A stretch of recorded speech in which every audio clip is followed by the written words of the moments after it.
rahimahullahu ta'ala wa nafa'ana bi'ulumihi nafa'an mubarakan lana wa ridhihi alinnas.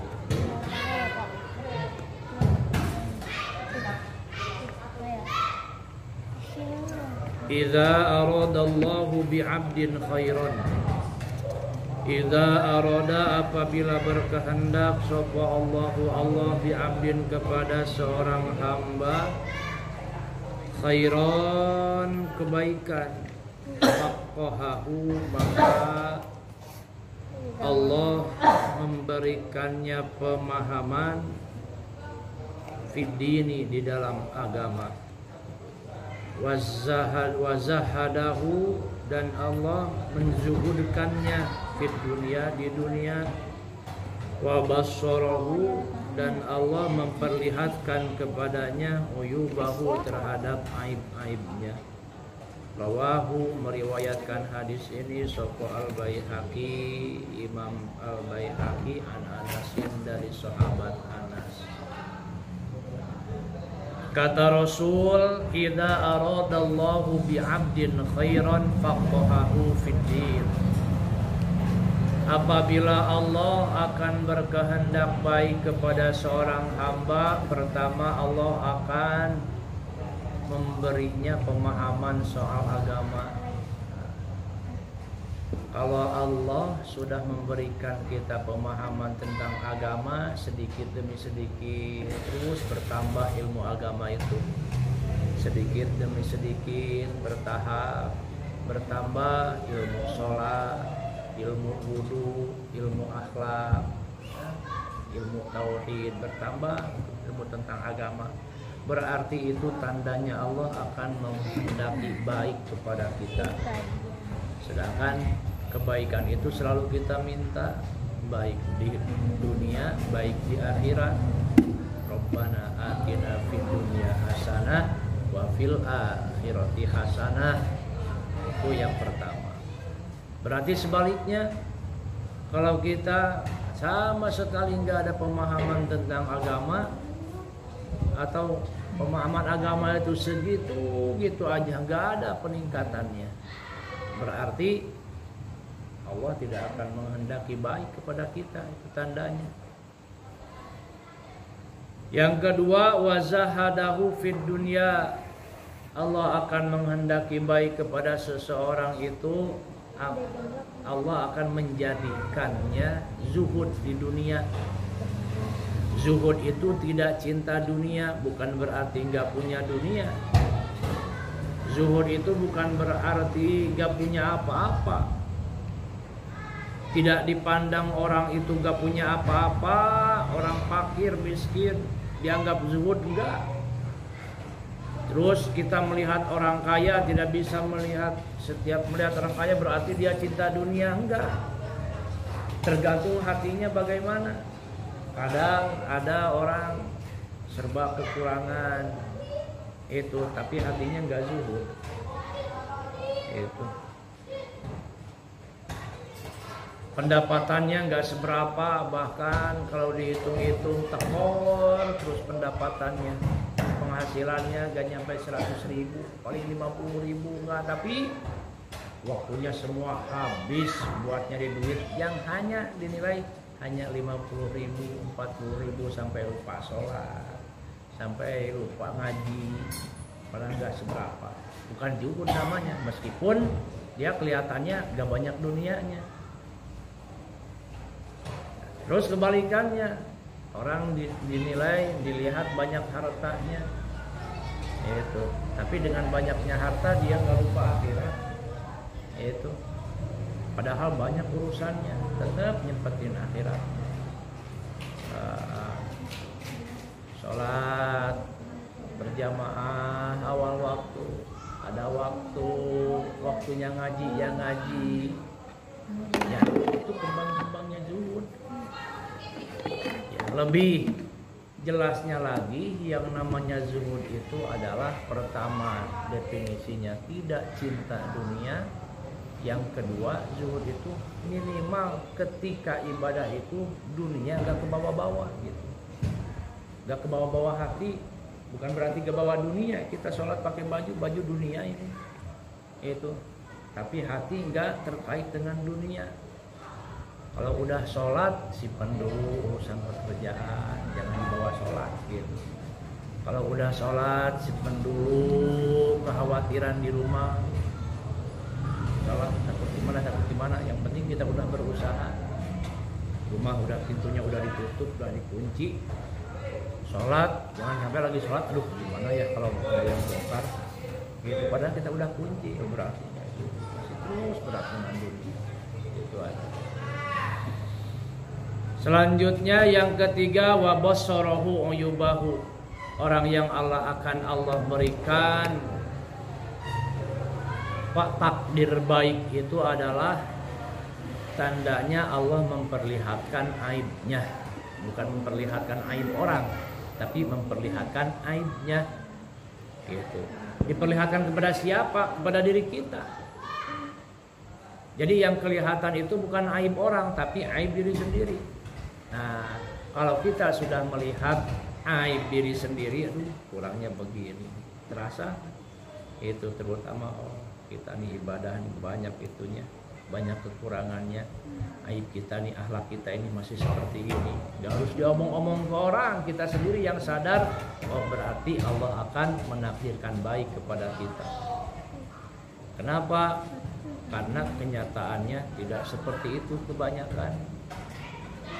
Kebanyakan itu kita masih banyak melihat kekurangan orang sehingga lupa kekurangan diri sendiri. Nilai si itu bang gitu. Ternyata kita mah nggak tahu terus. Gitu. Sampai nggak sadar dengan kekurangan diri sendiri. Idza aradallahu bi'abdihi al-khaira, apabila Allah berkehendak kepada hambanya al-khaira, kebaikan, berkehendak baik kepada hambanya, ajala, maka Allah menyegerakan lahu baginya al-uqubata, siksa atau balasan di dunia. Wa idza arada, dan apabila berkehendak sapa Allah bi'abdihi kepada hambanya asyarra, keburukan, amsaka, maka Allah menahan anhu darinya bidambihi, sebab dosanya, hatta yuwafa, sampai dipenuhi. Itu dipenuhi bihi, dosanya dibayar hamba bihi, sebab dan bi yaumal kiamati, di hari kiamat. Rawahu at-Tabrani, meriwayatkan hadis ini sapa at-Tabrani, Imam Tabrani, an Umar ibn Yasir, dari Umar ibn Yasir. Selanjutnya kata Nabi, apabila Allah akan berkehendak baik kepada hambanya, pertama Allah akan mempercepat balasan dari dosanya. Begitu kita berbuat dosa langsung dibayar, gak lama gitu. Contoh, kita nyolong mangga, jatuh. Nah itu kalau kita ingat, alhamdulillah, mudah-mudahan jadi kifarat atas dosa ini. Itu gitu. Begitu kita lewat sholat, ada aja, ada. Itu contoh apa? Contoh sederhananya seperti itu. Tapi sebaliknya, apabila Allah berkehendak buruk kepada hambanya, meskipun banyak dosa, senang aja kehidupannya. Padahal banyak dosa. Itu kayaknya nggak ada musibah, kayaknya santai. Padahal dari usahanya aja, usaha maksiat di dalamnya mulus aja. Nah, hati-hati, itu istidraj. Itu makan hatta yuwafa bihi yaumal qiyamah, sekaligus di hari kiamat. Itu. Makanya kita harus husnudzon kepada Allah. Itu ada kepahitan yang kita hadapi. Yang pertama kita ingat dosa. Mudah-mudahan jangan kita atas dosa kita. Gak lama akan ada gantinya yang lebih baik. Itu. Tausiahnya apa? Oh, berarti Allah akan berkehendak baik. Pertama di dunia akan diganti dengan yang lebih baik lagi. Ya, lebih jauhnya di akhirat. Itu pahala yang luar biasa. Selamat nanti di akhirat.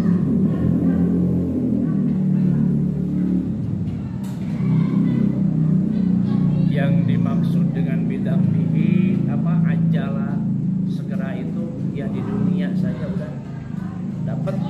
Dan keberusahaan sekarang kan banyak contoh-contohnya, mungkin ada di wallahu a'lam dalamannya yang kita saksikan aja. Seperti katanya pernah ada apa yang gembong narkoba itu siapa? Perdi apa? Perdi. Itu kan luar biasa. Masuk ternyata kan masuk penjara, derita.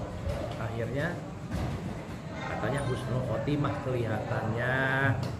Itu sempat itu dulu. Ya mudah-mudahan kita kan gak bisa menilai hatinya seperti apa, yang kita lihat ya seperti itu. Nah, itu di dunia mungkin sempat menderita dulu. Itu.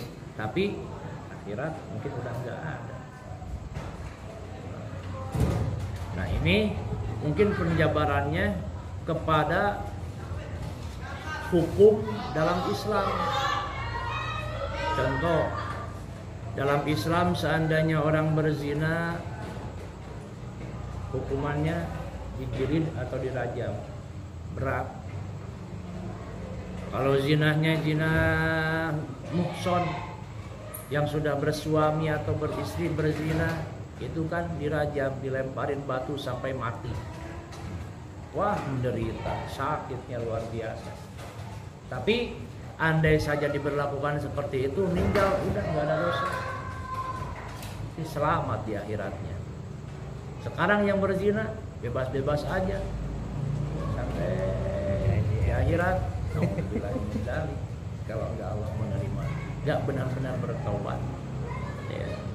Kemudian yang bunuh dibunuh lagi, itu dibunuh lagi. Ya, ketika dibunuh lagi ya lunas, karena memang itu hukumnya. Meskipun kelihatannya sadis, itu hukumnya di akhirat ya selamat, dosa membunuh. Tapi seandainya tidak, udah membunuh, udah santai, tenang-tenang aja di dunia. Tenang. Pakaan nama kotalan nasa jami'a. Waduh, satu membunuh orang yang mukmin saja seperti membunuh seluruh manusia. Bagaimana siksanya di akhirat? Itu termasuk dosa besar. Maling dipotong, kalau misalkan dipotong tangannya, ya cukup itu jadi balasannya. Ketika udah nyolong tapi nyantai-nyantai aja, nggak diapa-apain, itu berarti di akhirat itu berkenaan untuk Islam. Nah, ajal itu berarti balasannya di dunia, itu di dunia. Rawahu at-Tabrani an Umar bin Yasir. Wallahu a'lam bishawab. Allah